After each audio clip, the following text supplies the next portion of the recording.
Salut à tous, j'espère que vous allez bien. Bienvenue dans ce jeu Talk où nous allons parler d'un jeu très attendu par à la fois les joueurs de jeux vidéo mais aussi les joueurs de jeux de plateau puisqu'il s'agit de Bloodborne tiré de la licence du jeu vidéo. C'est bien, c'est pas bien, on le verra ensemble juste après le générique. Allez, c'est parti. Avant de commencer cette vidéo, n'hésitez pas bien évidemment à vous abonner si ce n'est pas déjà fait. N'oubliez pas les annotations, puisque vous êtes nombreux à me dire « Bah oui, mais on ne sait pas que tu sors des vidéos. » Mais oui, mais il faut cocher la petite cloche. Et bien évidemment, si vous voulez aider et supporter tout ce travail, vous allez avoir les liens d'achat ainsi de Philibert, si ça vous tente bien évidemment, à aller directement les utiliser pour ce faire. Bloodborne, un jeu de 1 jusqu'à 4 joueurs pour des parties qui avoisinent à peu près les 60 à au-delà, puisque là, vous allez voir, il y a plein d'arcs narratifs à l'intérieur et plein de petites campagnes vous allez pouvoir faire. C'est un jeu de Eric Hemland, mais pas que, puisqu'il s'agit aussi d'un jeu de Michael, et j'oublie toujours son nom, Chinal, et les illustrations faites par Adrian Prado Lopez et Henning Ludvigsen. C'est un jeu, comme je vous l'ai dit, de coopératif, donc soit tout le monde gagne, soit tout le monde perd ensemble, et ça vaut à peu près 90 €, hein, donc on est quand même sur un truc assez lourd en termes de prix. Vous allez voir que ça justifie quand même ce qu'il y a à l'intérieur. Si vous ne connaissez pas Bloodborne, à la fois le jeu vidéo ou alors celui-ci, je vais vous donner un tout petit pitch, là, grosso modo, de ce que vous allez pouvoir trouver, en tout cas, dans ce jeu-ci. Vous allez endosser le rôle de chasseur, donc de 1 à 4 joueurs. Vous allez essayer de terrasser les monstruosités, les atrocités qui règnent dans cette ville un peu qui mêle rêverie et surtout mort, brouillard et autres monstruosités que vous allez pouvoir trouver à l'intérieur. C'est au dédale de différentes cartes que vous allez retourner pour faire votre ascension dans cette ville et surtout réussir les scénarios qui vous est demandé pour avancer dans l'histoire. Si vous arrivez à court de temps, vous perdez directement la partie et vous recommencez tout depuis le début. Et si vous gagnez le scénario, vous empiétez sur un autre qui va empiéter sur un autre et qui va peut-être vous donner le grand final du grand scénario. Allez, on se fait un petit focus ensemble. Voici ce que vous allez trouver dans une boîte de Bloodborne. Je le rappelle, 1 à 4 joueurs coopératifs chez Funforge. Il y a du 90 €, un peu plus, ça dépend où vous allez acheter. Dans le jeu, vous allez avoir une carte ici qui représente à la fois le chasseur ainsi que l'inventaire. Il y en a plusieurs à l'intérieur, vous allez voir. Il y a la hache du chasseur ici. Il y a la lame sacrée de Ludwig qui se trouve ici. Il y a le canne-fouet ici que vous trouvez. Et moi, j'ai pris bien évidemment le coup précis. C'est un peu le personnage et le chasseur emblématique à la fois du jeu vidéo et surtout sur la pochette et sur la boîte du jeu de plateau. À noter que chaque chasseur possède un recto et un verso. Ça veut dire quoi? Ça veut dire uniquement la transformation de l'arme que vous allez pouvoir faire durant votre tour, et j'y reviendrai bien par la suite. Chaque joueur va donc endosser le rôle d'un chasseur. Il va choisir ensuite son arme, donc 2 modes de variation, le premier ou alors le deuxième en recto verso. Vous allez commencer avec 6 points de vie, commencer avec un pistolet de chasseur qui se trouve ici, ou autres événements et cartes qui sont attitrés à votre chasseur. L'écho de sang qui représente un peu la monnaie du jeu, vous allez pouvoir construire un tout petit peu votre deck. Il y a une petite notion de deck building, vous allez le voir à l'intérieur. Et bien évidemment, vous allez avoir ici le grand plateau qui va à la fois accueillir les monstres qui se trouvent au-dessus durant votre affrontement, durant le showdown, et surtout le rêve du chasseur qui est une sorte de sphère et de stase où vous allez pouvoir atterrir. Et tout comme le jeu vidéo, il n'y a pas de monstre à l'intérieur, vous allez pouvoir augmenter vos statistiques avec les petites cartes, etc. et puis acheter différentes choses. Vous allez commencer généralement avec une tuile centrale qui est la lanterne centrale. Ceux qui connaissent un peu le jeu vidéo connaissent un tout petit peu cette lanterne centrale qui représente un peu le côté de départ de toutes vos missions, un deck d'action ainsi que différents petits decks et surtout le scénario. Et on va commencer ici avec la longue chasse, l'introduction. Je vais essayer de pas trop vous spoiler. Pourquoi? Pour la simple et bonne raison qu'à l'intérieur, il y a quand même un tout petit peu de storytelling, le pourquoi vous êtes ici, etc. On va juste faire le setup entre guillemets ensemble et vous montrer les différentes actions que vous allez avoir.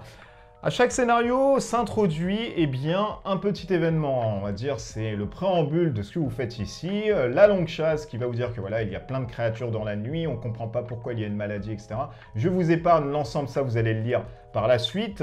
Une fois la traduction faite, vous allez avoir le chapitre 1 et la mise en place. Il y a différents chapitres dans une introduction à savoir une campagne. Vous pouvez en avoir 3, alors je crois qu'il y en a toujours 3 même. Donc vous commencez avec le chapitre 1, on vous donne les ennemis, c'est-à-dire les ennemis sont directement là-dessus. Quand vous positionnez les ennemis sur les 3 petits symboles, vous les positionnez de manière totalement aléatoire. Pourquoi je vous dis ça? Puisqu'une carte ennemie a à la fois un recto et un verso qui n'est pas du tout la même chose. Donc vous voyez, il va falloir faire un petit micmac pour ensuite les positionner de manière aléatoire sur les 3 petits cadrans, à savoir le jaune, le rouge ainsi que le violet. Ceci étant fait, vous allez ensuite constituer le paquet de tuiles qui se trouve ici. Vous allez voir, c'est un peu ce système de dungeon crawling où vous allez avoir le lieu de départ, donc c'est la lanterne de la cour, la lanterne centrale, pardon. Et ensuite, une lanterne, une maison occupée, une chapelle, une maison saccagée, et ensuite, des tuiles par rapport au nombre de joueurs, totalement au hasard, 6 au maximum que vous allez pouvoir mettre à l'intérieur. Ceci étant fait, vous allez ensuite avoir le lancement de la chasse, à savoir, vous allez révéler la carte 1. Si vous avez fait attention, il y a un gros paquet de cartes par scénario qui se trouve ici, qui vont de la carte numéro 1 jusqu'à 60. Donc on va vous dire à chaque fois, si vous avez fait cet événement, tirez la carte 40. Si vous avez pris ça, tirez la carte 60. Si vous avez par exemple, je ne sais guère, déplacé votre figurine sur cette tuile, tirez cette carte. Donc il y a un petit univers assez vivant que vous allez pouvoir faire et que vous allez pouvoir surtout endosser et voir durant votre partie. Et ça, c'est vachement bien pour l'immersif. Une fois qu'on a mis tout ceci, donc on va tirer la première carte et on va nous donner un petit storytelling encore de base. Et on va nous dire par exemple ici, si vous terminez un déplacement sur la tuile lanterne centrale et qu'on possède au moins 2 cartes lucidité, les cartes lucidité ce sont grosso modo les missions annexes que vous allez pouvoir faire pour ensuite faire avancer l'intrigue principale, vous allez révéler la carte 2. Là on n'en est pas là et on va mettre le petit chapitre ici. Comment se joue et se passe un tour de jeu? Comme je vous l'ai dit, chaque hunter, entre guillemets, chasseur, va venir avec un petit deck ici composé de 12 cartes qui est semblable à tout le monde. Ces cartes vont vous permettre soit d'avancer, soit de taper, ou soit d'esquiver ou de piocher les cartes. Vous allez voir que c'est très sympa et c'est le moteur du jeu. À son tour de jeu, on va récupérer 3 cartes. Donc on va récupérer ces 3 premières cartes ici. On va positionner notre paquet là-dessus. Et bien évidemment, on va faire son tour de jeu. Alors le tour de jeu est très simple. On va le faire même ensemble pour que vous ayez une idée de la chose. On commence toujours par récupérer 3 cartes ou jusqu'à 3 cartes directement. Donc vous voyez, j'ai des cartes basiques, piocher une carte, ou alors infliger +1 directement là-dessus. Et on commence tout de suite à mettre le petit tracker sur 1. Bien évidemment, quand c'est votre premier tour, vous le positionnez sur 1. Mais si c'est un deuxième tour, un troisième tour, il va augmenter petit à petit. Pourquoi je vous montre ce tracker ici? Ça a une importance considérable. S'il arrive directement au dernier point rouge et que vous finissez votre dernière phase durant le point rouge, vous perdez la partie si vous n'avez pas fini le scénario. Donc c'est un contour qui va vous mettre quand même vachement la pression. On ne pourra pas prendre son temps dans ce jeu. Une fois que vous avez fait tout ceci, récupérez, je le rappelle, jusqu'à 3 cartes, avancez le tracker du chasseur, entre guillemets, début de votre manche, et vous allez pouvoir faire 2 actions, enfin 2 actions, on va dire jusqu'à 3 actions, je vous dis 2, mais parce que voilà, j'ai l'habitude de jouer à 2, mais vous allez pouvoir faire toutes les actions que vous pouvez faire avec vos cartes. En défaussant par exemple une carte, vous pouvez vous déplacer de 2. Alors par exemple ici, je peux révéler une nouvelle tuile, donc je prends une tuile, je la retourne, donc je vois par exemple ici que cette tuile, hop, va se mettre ici, vous voyez. Alors il faut bien que ça soit la ruelle avec la ruelle, donc je ne peux pas mettre par exemple cette tuile comme ça. Il n'y a pas de portail ruelle, ce n'est pas possible. Je vais la positionner comme celle-ci. Je vais me défausser de cette carte et je vais me mettre tout de suite ici. Je vais ensuite mettre les petits tokens loot qui se trouvent là-dessus, mais surtout les ennemis qui apparaissent bien évidemment et qui sont affiliés à la carte. Ça veut dire d'une partie sur l'autre. Ici le violet, c'était le sbire du chasseur, mais il se peut que sur une autre partie, le violet, ça soit finalement le groupe de chasseurs ou alors le loup-garou. Tout ceci va pouvoir changer.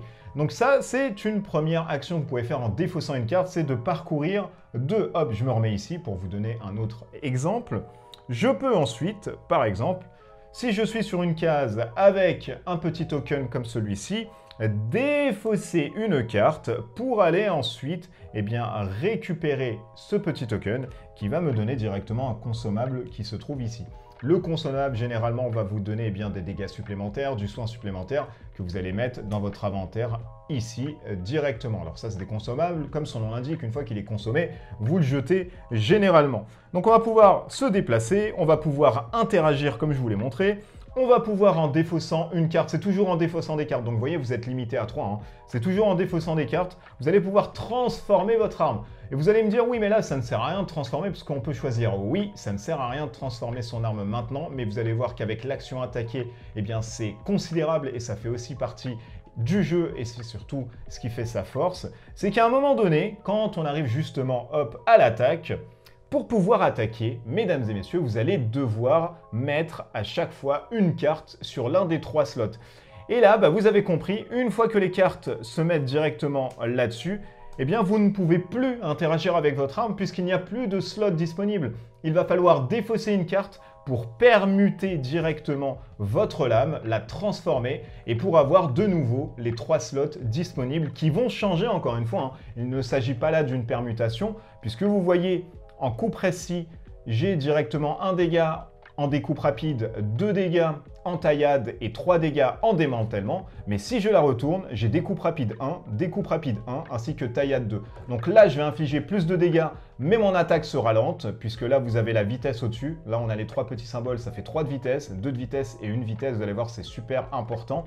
Et là, on a 3 vitesses et 2 vitesses. Donc là, on tape plus vite, mais moins fort. Là, on tape, on va dire, moyennement, mais on tape surtout très très fort. On inflige plein de dégâts. Donc, on va reprendre notre petit exemple ici. Voilà, on s'est déplacé, admettons, on va se mettre là-dessus. Et ensuite, on va pouvoir attaquer. Quand on attaque, on va jouer une carte que l'on va maintenant mettre sur notre champ ici de slot. On va choisir une des attaques. Tiens, on va voir par exemple que le chasseur ici du sbire, eh bien, il possède une attaque de base qui est une force de 3, mais surtout une vitesse de 1. Donc là, on va pouvoir peut-être potentiellement infliger des dégâts avant qu'il nous en affiche 3. Et là, on a la spéciale qui est quand même le coup de brique et qui a une vitesse de 3 avec 2 dégâts. Et là, on peut se dire, tiens, vitesse de 3, c'est vrai que ça va être un peu peut-être compliqué. Une capacité totalement spéciale aussi, propre bien évidemment à ces sbires. Et c'est là aussi tout le sel du jeu, puisque vous n'allez pas taper comme un dungeon crawler pur, en disant tiens, je m'en fous, je vais taper, je vais coller des beignes. C'est pas possible. Ici, tout comme le jeu vidéo, il y a une dimension stratégique et d'appréhension à faire par rapport aux différents monstres. Tous les monstres sont totalement différents. Ils ont un archétype, ils ont un pattern comme le jeu vidéo. Il va falloir s'en inspirer au préalable pour éviter justement de se prendre des grosses tatanes puisque dans ce jeu, vous allez mourir de manière très fréquente et il est assez soudain de mourir en one shot, tout comme encore une fois le jeu vidéo.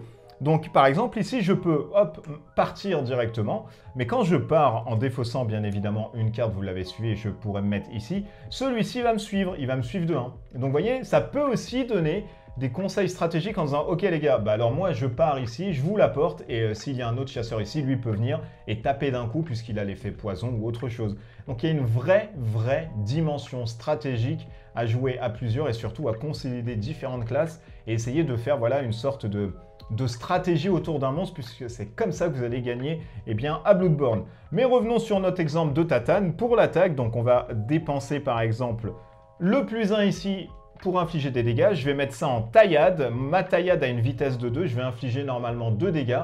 Mais avec mon petit 1 ici, je vais infliger finalement 3 dégâts. Comment réagit la défense du monstre? C'est très simple. Vous allez avoir des petites cartes actions qui se trouvent ici. Et les cartes actions, il y a un deck très précis. On va avoir une carte spéciale, 3 cartes de base généralement, ainsi qu'une carte de capacité. Donc 2 cartes spéciales, 3 cartes de base et une carte de capacité. Tout ceci, ça a son sens. Pourquoi?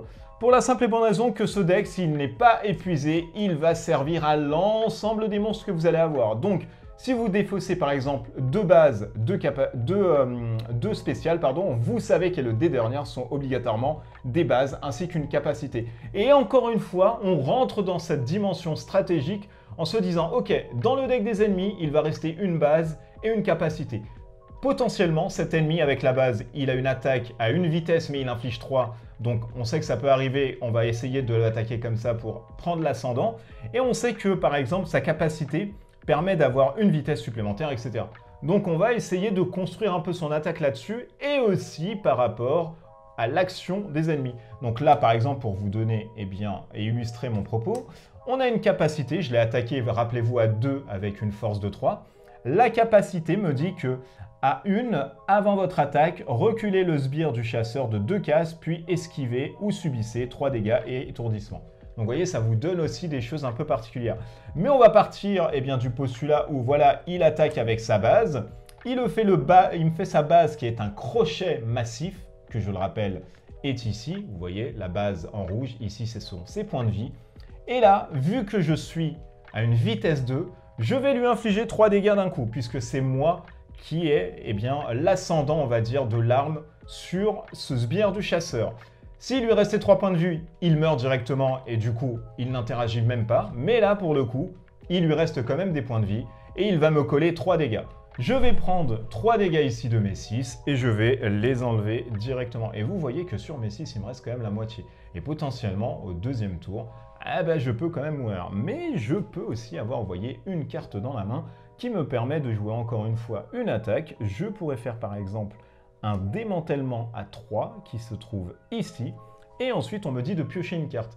Et ça, c'est super, encore une fois, important, puisque quand vous défaussez des cartes pour avancer ou pour interagir, vous ne faites pas l'effet qui est ici piocher une carte, qui est ici par exemple de mettre un +1, ça vous ne le faites pas. Vous faites uniquement ces effets-ci quand vous allez les mettre directement à l'intérieur.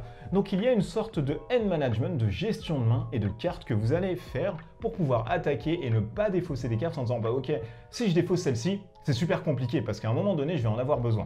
Donc vous voyez, on a des cartes qui causent le déséquilibrement. Le déséquilibrement, c'est une notion, par exemple, si vous faites une attaque qui est supérieure en vitesse, l'autre attaque de base directement est annulée. Donc vous voyez, il y a énormément de choses à faire. Il y a aussi l'esquive qui se trouve ici.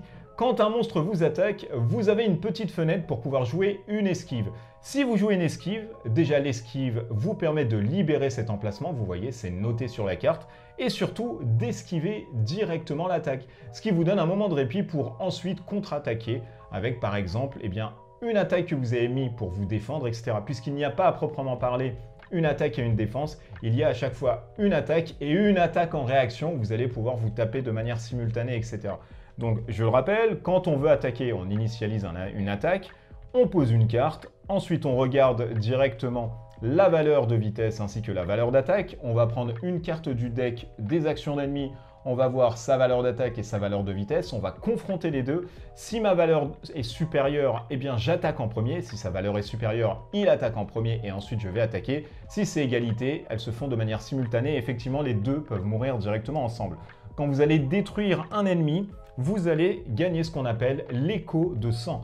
L'écho de sang, vous pouvez en avoir jusqu'à 3, vous permet, une fois que vous allez pouvoir aller dans le rêve du chasseur, qui est une action aussi de carte que vous allez pouvoir défausser, de changer directement cette monnaie du jeu en récupérant une des cartes que vous allez avoir ici. Et c'est là où on va avoir l'aspect micro deck building. Pourquoi je vous dis ça?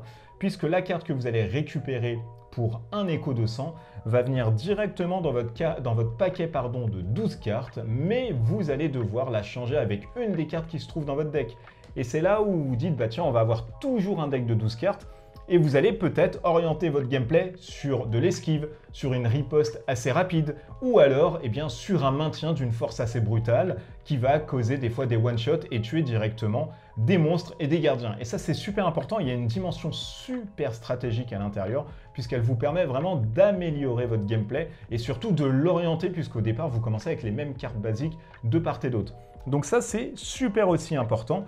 Le rêve du chasseur, malheureusement, comme c'est quelque chose de très fort, puisque vous allez remélanger votre deck, vous allez changer gratuitement votre arme, vous allez défausser et vous refaire une nouvelle pioche tout en achetant de nouvelles cartes, et surtout, vous redonnez le maximum en points de vie, ainsi que l'item que vous allez avoir ici en arme à feu, vous allez faire augmenter le petit tracker de 1. C'est un peu la condition sine qua non d'avoir ce côté très fort, mais vous faites avancer le temps. Et je vous le rappelle que si le temps arrive ici, vous jouez votre dernier tour, et si à la fin de votre dernier tour, vous n'avez pas gagné le scénario, vous perdez et vous recommencez à zéro l'ensemble de la campagne. Donc si vous êtes au chapitre 2, vous recommencez du chapitre 1. C'est vrai que c'est un jeu qui est très dur, comme son nom l'indique, avec le jeu vidéo. Au fur et à mesure des parties, vous allez avoir par exemple des maisons saccagées ou alors des lieux qui sont nommés. Quand vous arrivez sur des lieux qui sont généralement nommés, le scénario va vous donner une précision supplémentaire. Par exemple, ici, on nous dit que si on termine notre tour eh bien, sur la maison saccagée, où on se déplace sur la maison saccagée, on va révéler la carte numéro 12. Je ne vais pas vous la révéler, je sais très bien ce qui se passe, mais sachez qu'il y a, voilà, à chaque fois dans les lieux nommés, quelque chose qui vont se passer par rapport à votre carte ici de référence, qui est la longue chasse et qui vous donne, voilà, des choses un peu particulières.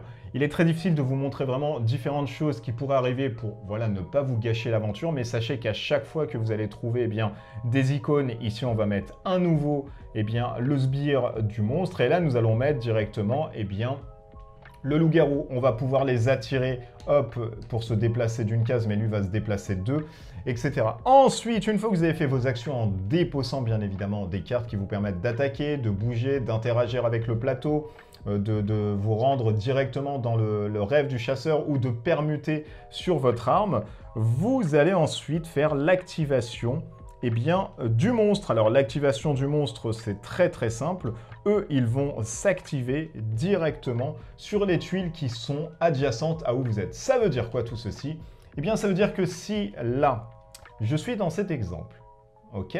Par exemple, voilà, on va faire un petit truc et on va mettre, voilà, des choses comme ça. Les tuiles où les monstres peuvent activer sont les tuiles qui sont connexes à la mienne, c'est-à-dire les tuiles qui se trouveraient ici, les tuiles qui se trouveraient ici, les tuiles qui se trouveraient ici et les tuiles qui se trouveraient ici. Ici, je n'ai uniquement qu'une sortie. Il s'avère que la tuile connexe à celle-ci, c'est celle-ci. Donc lui va se déplacer directement de 1. S'il peut m'attaquer, il attaque, sinon ce n'est pas possible.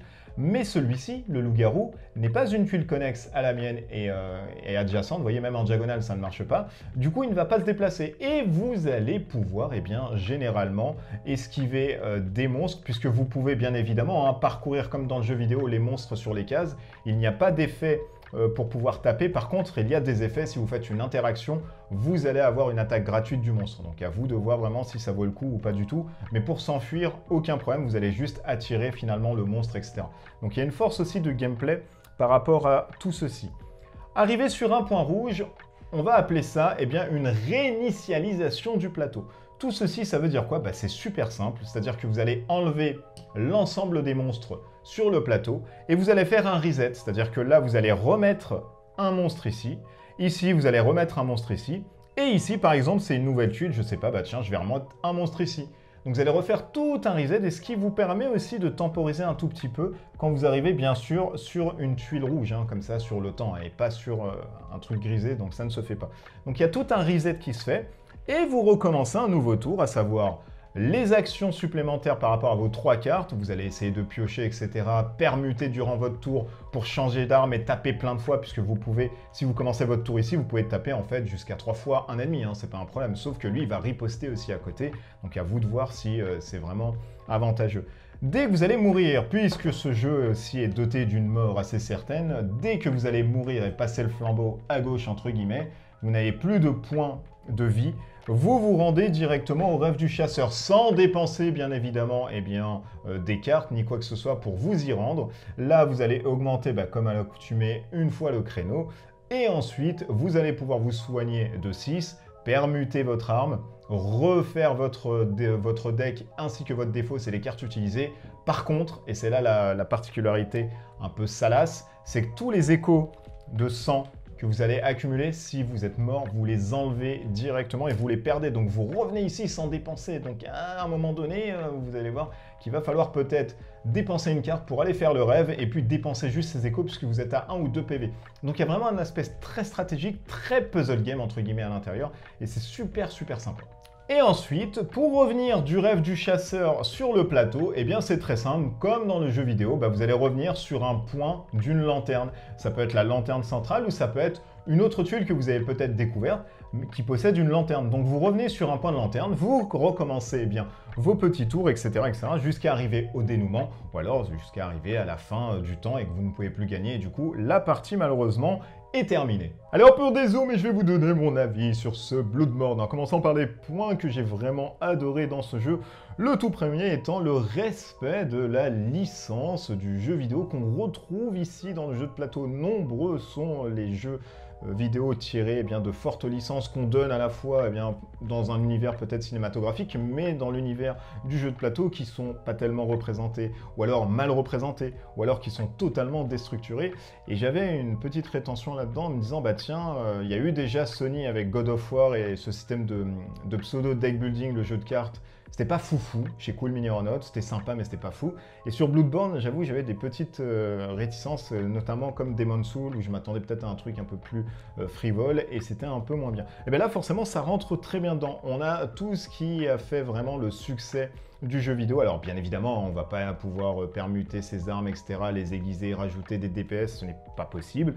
Mais vous allez avoir le stress, vous allez avoir la stratégie, vous allez avoir l'angoisse de perdre, et vous allez surtout avoir l'angoisse d'avoir des monstres qui vont arriver d'un coup, qui vont vous taper, one shot, c'est terminé, hop, et vous repartez au rêve du chasseur. C'est un jeu qui est très dur, donc vous allez avoir ce système-là qui est superbement représenté. C'est représenté avec les illustrations des cartes et à la fois des monstres et surtout des chasseurs. C'est bien illustré aussi sur les maps où vous allez vraiment ressentir la chose comme étant vous êtes dans la ville un peu maudite et cette cité un peu ténébreuse ainsi que nuageuse. Donc voilà, le thème est vachement bien respecté et ça c'est hyper important quand vous prenez un jeu à licence, c'est d'avoir vraiment ce thème qui est bien respecté. Autre point positif à l'intérieur, c'est le côté gameplay. Et le côté gameplay qui est calé, avec, on va pas dire exactitude, ça serait mentir, mais qui est vraiment calé avec la stratégie du jeu vidéo.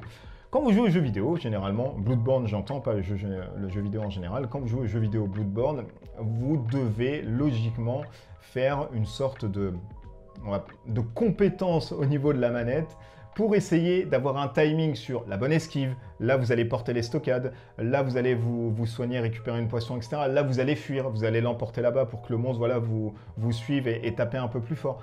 Et tout ceci, tous les ingrédients qui ont fait finalement la force du gameplay de Bloodborne, vous les retrouvez à l'intérieur sous forme de puzzle game entre guillemets. Donc c'est pour ça que c'est un dungeon crawler pour moi qui est une sorte de puzzle game, puisque vous allez avoir une gestion de main, un peu à la Mage Knight. Vous savez que là, si vous tapez, vous allez le tuer, et vous savez que si vous tapez à ce moment-là, vous allez caler 2, mais il lui reste peut-être des cartes basiques dans son deck. Ces cartes basiques, ces attaques, c'est compliqué. Si vous les prenez, ça tape assez fort. Donc vous allez essayer d'esquiver un tout petit peu, de porter la stratégie, mais de pas trop prendre votre temps parce que vous êtes pris quand même avec le rush du timer qui va monter et à la fin, vous perdez obligatoirement votre partie. Donc il y a tout un système de dosage très bien géré, il y a tout un aspect stratégique, une dimension assez tactique autour de la table qui va commencer à se mettre en place avec à la fois les autres joueurs que vous avez ou alors en solo quand vous prenez 2 personnages, puisqu'il y a un pour moi, c'est là où ça pêche un peu, où vous allez prendre 2 personnages en essayant de gérer les choses. Et c'est vrai qu'un des points positifs aussi à l'intérieur que j'ai pu avoir, c'est que gérer 2 personnages, au-delà bien évidemment de la capacité que ça va prendre autour de la table, ça vous l'avez compris, mais c'est très simple, puisque c'est un deck de 3 cartes, ok je vais faire ça avec lui je vais faire ça à côté, il va essayer de porter les stockades, voilà ça marche. Donc ça marche très bien, à 2 il n'y a aucun problème, moi j'ai fait une partie à 1, c'était relativement sympa, et à 2, là on a une bonne dimension, parce qu'on sent quand même l'aspect coop, et on sent que c'est fait vraiment pour 2 joueurs. On a aussi tout cet effet de boss qui va vous permettre d'avoir des points de vie par rapport à 1, 2, 3, 4 joueurs. Et aussi un deck qui est spécialisé au boss, c'est-à-dire que là, vous n'allez pas tirer une carte quand vous allez arriver sur un mini-boss, je ne vous l'ai pas montré pour ne pas vous spoiler, mais vous allez avoir ce deck-là, vous voyez, des decks de monstres qui sont ici, qui sont des boss, et qui vous permettent d'avoir des cartes génériques pour le niveau 1 durant la phase numéro 1, et quand vous allez tuer, on va vous dire passer à la phase 2, et bien vous avez des cartes rouges qui sont en phase numéro D. En phase numéro 2 et pas numéro D. Et du coup, tout ceci va harmoniser un peu l'archétype et le gimmick et le pattern du boss que vous allez avoir, tout comme les monstres, mais les monstres sont visibles. Et bien là, pour le boss, vous allez tirer à chaque fois des cartes, et bien là, il va vous faire un écrasement. Quand vous allez tirer une autre carte, là, il va vous faire une lacération. Et c'est pas la même chose, puisque tout sera finalement nouveau durant votre première partie, et il faudra refaire un run pour savoir que voilà, ce monstre-là, on sait qu'il y a une lacération, on sait qu'il y a une capacité d'écrasement. Tout comme le jeu vidéo, quand vous prenez votre premier boss, vous mourrez directement, vous le refaites, vous savez grosso modo quand il faut esquiver, ce qu'il va faire, quand il va se lever, il faudra se reculer, et c'est vraiment les mêmes sensations qu'on a à l'intérieur, donc on a vraiment de très bonnes de sensations vraiment à l'intérieur. Le dernier point que j'ai vraiment adoré à l'intérieur, moi j'aime beaucoup le côté storytelling et narratif. Alors là, c'est pas non plus une narration, hein, Socrate, ni quoi que ce soit, ni de Hugo et de Zola, c'est pas ce qu'on demande aussi. Mais il y a quand même un effet narratif qui va vous donner un environnement et un univers onirique assez vivant dans votre plateau. C'est-à-dire que là, vous allez trouver une maison saccagée, et bien peut-être que vous allez trouver un innocent qui va se mettre, je sais pas, à fuir ou qui va attirer des monstres, etc. Donc il y a plein de choses qui vont se passer quand vous allez découvrir des lieux nominatifs par rapport à votre scénario. Bien évidemment, quand vous allez le refaire, ça va être la même chose, mais bon, sur votre premier jet, c'est sympa. Et il y a 4 campagnes à l'intérieur, donc c'est plutôt pas mal, d'une 60aine de cartes à chaque fois. Et vous avez une replay value qui est, ma foi, vraiment assez sympa et assez colossale pour ce que vous allez devoir faire à l'intérieur. Ceci étant, il y a quand même des points qui m'ont chafouiné à l'intérieur. Le tout premier point qui m'a chafouiné à l'intérieur, c'est le livret de règles. Vous allez me dire, oui, mais non, quand même, ou sinon, là, les livrets de règles, ça va. Bah oui, bah, je suis désolé. Alors, il est bien fait, les règles sont simples. Il est très bien expliqué, il n'y a aucun souci, on reconnaît bien les différentes phases, il fait une 20aine de pages, on a des exemples, voilà. Donc on sait que là on a affaire à des mecs qui savent faire des règles, etc. C'est leur boulot, donc on est content. C'est un des points positifs d'ailleurs. Mais le point négatif que moi j'ai à l'intérieur, c'est qu'il y a une sorte de situations qui vont venir assez souvent.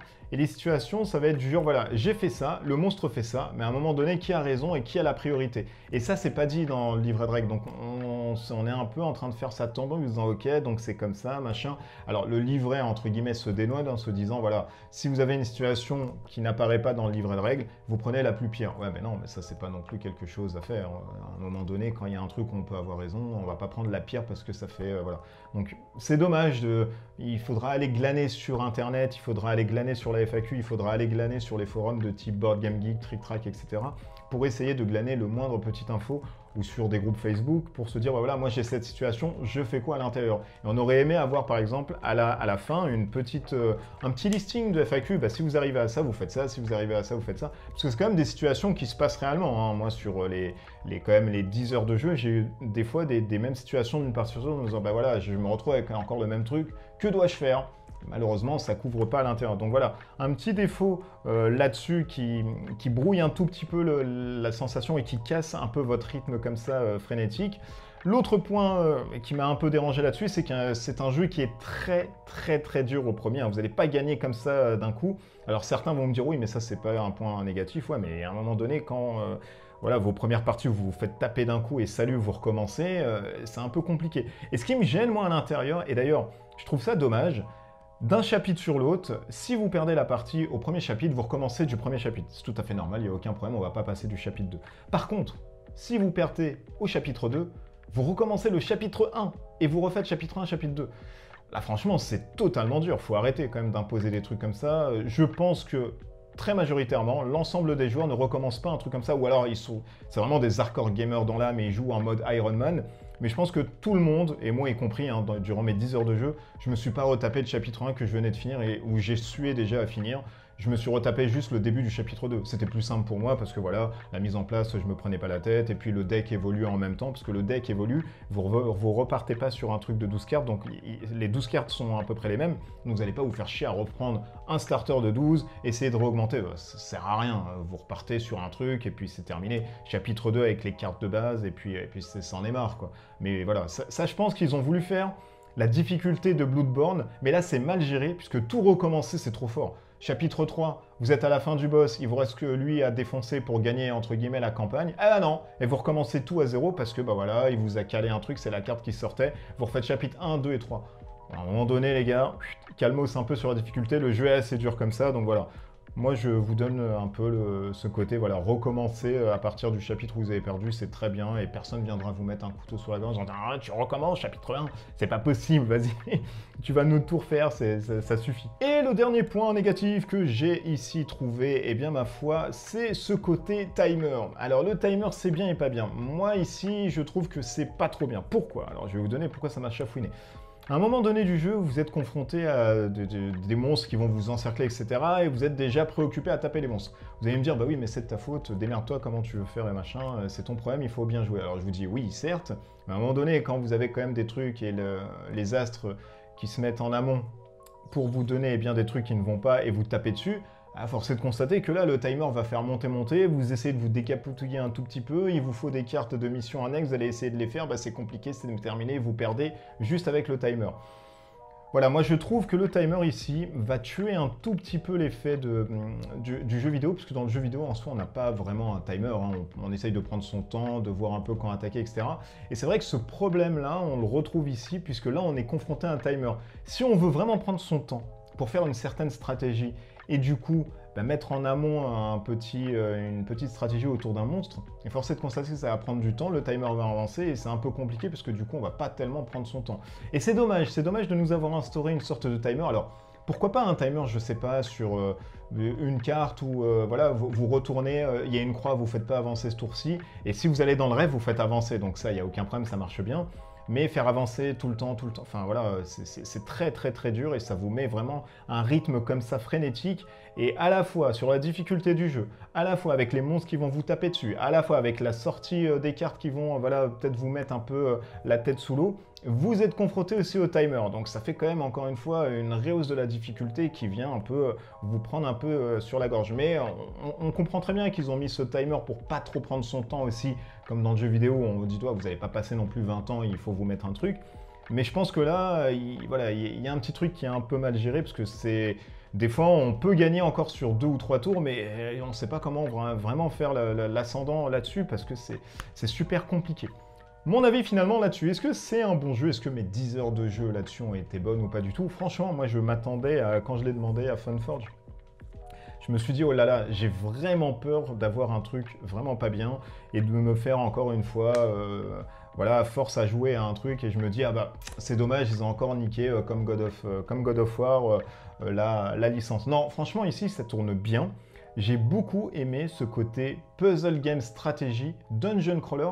Il y a une méca très unique à l'intérieur. Ça, c'est sûr et certain, on ne peut pas enlever enlever sa mécanique qui est hyper originale, hyper unique et qui va vous permettre de vous creuser un tout petit peu ménage et qui, moi, me fait rappeler ce côté Mage Knight, où quand on va avoir par exemple un orc à 2 hexagones, on va se dire ok, lui si je l'attaque maintenant c'est foutu. Là c'est à peu près la même chose, on va se dire bah tiens, si j'attaque ce mec là à ce moment précis et je sais qu'il lui reste une carte capacité et une carte spéciale dans le deck, je sais que je suis foutu. Du coup je vais peut-être pas attaquer à ce moment là, je vais essayer de révéler des tuiles, tomber sur un autre monstre, je vais faire cette capacité et surtout sa spéciale de ce monstre aussi, puisque celle-ci je peux la gérer, mais l'autre non. Et je vais attendre que voilà, il y a une recycle du deck ennemi pour pouvoir ensuite attaquer celui-ci. Donc il y a un vrai côté stratégique, c'est hyper sympa, c'est hyper rafraîchissant sur l'originalité du gameplay qui nous a été proposé ici par les deux auteurs, et franchement, ça nous donne une bonne immersion à Bloodborne. Gardez cependant en tête que c'est un jeu qui se veut super dur, que c'est un jeu qui est quand même assez cher, mais il n'en demeure pas moins très qualitatif sur sa production et le matériel qu'il propose. Et sachez qu'il demande quand même de l'investissement. N'allez pas acheter un jeu comme ça pour faire une partie en vous disant ouais ça ne me sert à rien, bah voilà j'ai pris mais je pensais que ça allait être cool. Non, ça va vous demander de l'investissement, ça va vous demander de creuser quand même un peu les ménages pour pouvoir jouer. Ce n'est pas un pur dungeon crawler où on va lancer des dés, taper et partir à la filoche. Il faudra vraiment avoir une sorte de mécanisme digne d'un horloger suisse pour essayer d'orchestrer les différentes combinaisons que vous allez pouvoir faire à l'intérieur. Donc moi, c'est un gros oui si vous aimez Bloodborne et si vous avez, comme moi, cassé des manettes sur les consoles parce que vous n'arrivez pas à choper un boss. Donc j'ai vraiment apprécié mes 10 heures de jeu. À côté de ça, si vous cherchez un jeu dungeon crawler type avec un truc unique, ça peut le faire. Mais si vous n'êtes vraiment pas fan de Bloodborne et tout ce que je vous ai dit en point négatif sur la notion du temps, la difficulté, ça vous donne déjà de l'urticaire et des boutons, bah n'y allez pas directement parce que c'est le plus simple, hein, sinon il va vous prendre un peu en tenaille. En tout cas, moi, je le recommande et vous avez eu ma note, donc il n'y a aucun souci là-dessus. C'est un bon jeu à licence et ça fait plaisir. Moi, depuis Gears of War, hein, j'en attendais un peu pas mal et lui, franchement, c'est bien tiré sur les pincettes. D'ici là, portez-vous bien, des bisous partout. Mettez en commentaire, vous, ce que vous pensez surtout de Bloodborne, si vous l'attendiez ou pas du tout. Et vous avez bien sûr le lien pour soutenir la chaîne, pour acheter le jeu, etc. Et bien, vous faites comme vous voulez. Allez, à bientôt, portez-vous bien, des bisous partout. Ciao.